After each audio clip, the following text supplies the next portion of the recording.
Hello viewers, টেকমস্ত YouTube চ্যানেলে তোমাদের সবাইকে স্বাগতম। আজ আমি 2019 সালের এইচএস সংস্কৃত সাজেশন নিয়ে আলোচনা করব। মাত্র কয়েকটি প্রশ্ন করে গেলেই তোমরা সবাই কমন পেয়ে যাবে।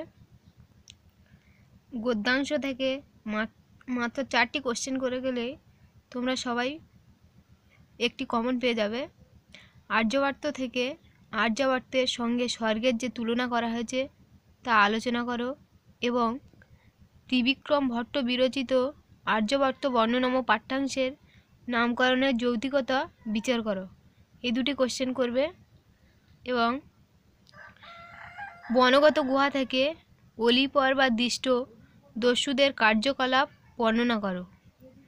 আর আরেকটি কোশ্চেন অলিপরবার চরিত্র বিশ্লেষণ করো।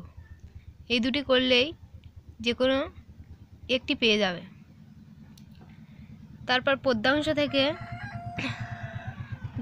গঙ্গাস্তোত্রম থেকে গঙ্গাস্তোত্রম পাঠ্যাংশ অনুসারে গঙ্গার শ্রেষ্ঠত্ব বা মাহাত্ম্য বর্ণনা করো এবং গঙ্গাস্তোত্রমের নামকরণের সার্থকতা বিচার করো। এরপর কর্মযোগ থেকে কর্মযোগের বিষয়বস্তু লেখো এবং মিথ্যাচার কাকে বলা হয়েছে এবং কেন, তার চেয়ে শ্রেষ্ঠকে। এই 4টি কোশ্চেন করে গেলে পদ্যাংশ থেকে যে কোনো একটি কমন পেয়ে যাবে। তারপর নাট্যাংশে বাসন্তিক স্বপ্নম নাট্যাংশ অবলম্বনে ইন্দ্রবর্মা ও কনক লেখার কথোপকথন লেখো এবং নাটকের বিষয়বস্তু সংক্ষেপে লেখো। এছাড়া কৌমুদীর চরিত্র বিশ্লেষণ করো। এই 3টি কোশ্চেন করে গেলেই অবশ্যই একটি পেয়ে যাবে। তারপর সাহিত্যের ইতিহাস থেকে দেখা যাবে সুশ্রুত সংহিতার বিষয়বস্তু সংক্ষেপে বর্ণনা করো। প্রাচীন ভারতের আয়ুর্বেদ চর্চা, বরাহমিহির, গীত গোবিন্দ ও মেঘদূত। এই 4টি প্রশ্ন দেখে গেলেই অবশ্যই একটি কমন পেয়ে যাবে। তারপর ভাব সম্প্রসারণ,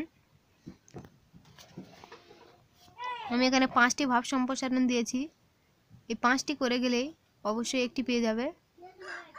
1 নম্বর হচ্ছে দেশ ও পুণ্যত্ব মোদেশ কষাসৌ প্রিয় ভবতে। দ্বিতীয়টি হলো নিয়তং কুরু কর্মতাং কর্ম যায় হ্যাকর্মণ্য। 3 নম্বর কথং চাষৌ স্বর্গান্ন বিশিষ্যতে। 4 নম্বর ভবন্তি ফাগুনে মাসি বৃক্ষ শাখা পল্লবা। তারপর 5 নম্বর কর্মেন্দ্রিয়ানি সংযম যাস্তে মনুষা স্মরণ। এই 5টি করে গেলেই অবশ্যই একটি পেয়ে যাবে। তারপর ভাষাতত্ত্ব থেকে কেন্তুম ও শতম সম্পর্কে লেখো। ইউরোপীয় আর্য ভাষা সংস্কৃতের স্থান। 3 নম্বর ইউরোপীয় ভাষাগোষ্ঠীর 10টি শাখার নাম ও তার পরিচয় দাও। 4 নম্বর নব্য ভারতীয় আর্য ভাষার সাধারণ বৈশিষ্ট্যগুলি লেখো। এই 4টি কোশ্চেন করে গেলে অবশ্যই ভাষাতত্ত্ব থেকে একটি কমন পেয়ে যাবে। তারপর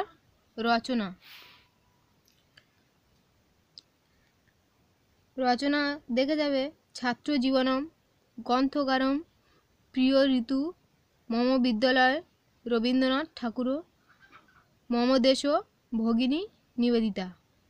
আশা করি এই কটি রচনা দেখে গেলে যে কোনো একটি পেয়ে যাবে।